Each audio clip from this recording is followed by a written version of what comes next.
Tukaj smo na francuskem inštitutu, tako da vsak, ki ga zanima, pride sem, se prijavi na recepciji in vpraša, če lahko si sposodi kakšno knjigo, kakšen film, kakšen strip. Imam za vas pripravljena eno zastavico iz Francije. Vidite, da so iste barve kot slovenska zastava. A veste, kako se reče po francosko te barve? Ne? Lahko naučite. Seveda. Moder je bleu. Bleu. Bela je blanc.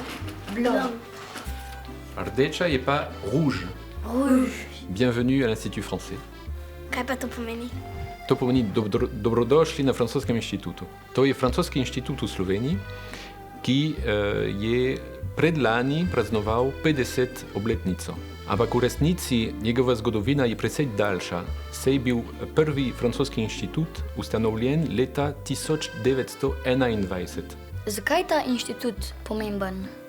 Francoski inštitut je pomemben za vse Slovence, ki jih zanima Francija. In ste videli, je veliko knjig v francoščini, ampak tudi v slovenščini. Imamo tudi tečaje francoščine, tako za otroke kot za odrasle. Ali so tukaj zaposleni samo Francozi ali tudi Slovenci? Tudi Slovenci imajo tukaj Francoze, ki govorijo slovensko, tako kot jaz. Imamo tudi Slovence, ki govorijo francosko. Kako dolgo pa ste živi v Sloveniji? Jaz živim v Sloveniji že 15 let.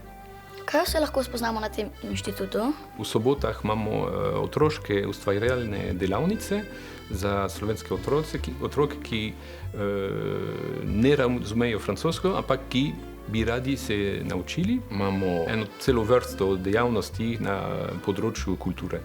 Tukaj imamo ene knjige. A veste, kaj to pomeni, na primer? Ne. To se izgovori tako.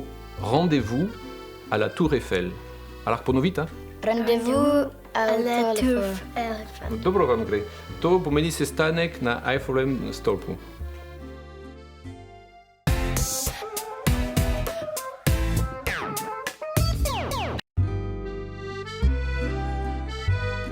To med najbolj znanimi stripovskimi junaki. Točno to. Asterix je najbolj znan stripovski junak v Franciji. Tale je v francoščini, ampak obstajajo tudi prevodi, tako da ga lahko berete tudi v slovenščini. Asterix et Cléopâtre. Asterix et Cléopâtre. Bravo. Asterix et Cléopâtre. Super vam gre.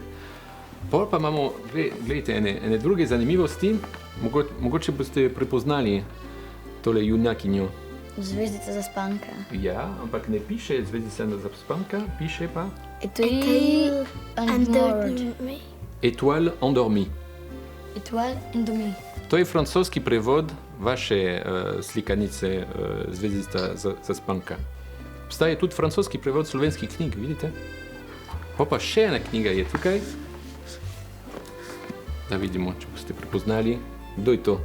Martin Krpan. Duhout. Tako, ja. Obstaja en zelo zanimiv prevod vašega, oziroma te zgodbe, Martin Krpan. To je tudi slikanica. In so preveli to tako. Martin Krpan du Haut. Kaj pa to pomeni? Martin Krpan je to ime, a ne, lika. Du Haut pomeni z neke više gore.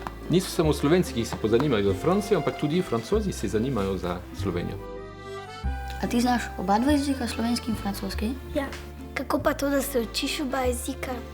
Ker sta moja mama in oči Francoza. A si se pa ti rodila v Franciji ali Sloveniji? V Sloveniji. A naj jo lahko naučiš, kako se reče, meni je ime Naja, na primer. Je m'appelle Naya. Je m'appelle Naja. Tukaj je pa ena družabna igrica, ki se mu reče Jeu de loi. In vidite, lahko recimo se naučite par stavkov. Na primer, bonjour, dober dan. Kako se reče? Bonjour. Ali pa ça va, kako si? Bien, merci. Bien, merci. To pomeni dobro, hvala. In na koncu au revoir. Au revoir. Nasvidenje. Še enkrat, au revoir.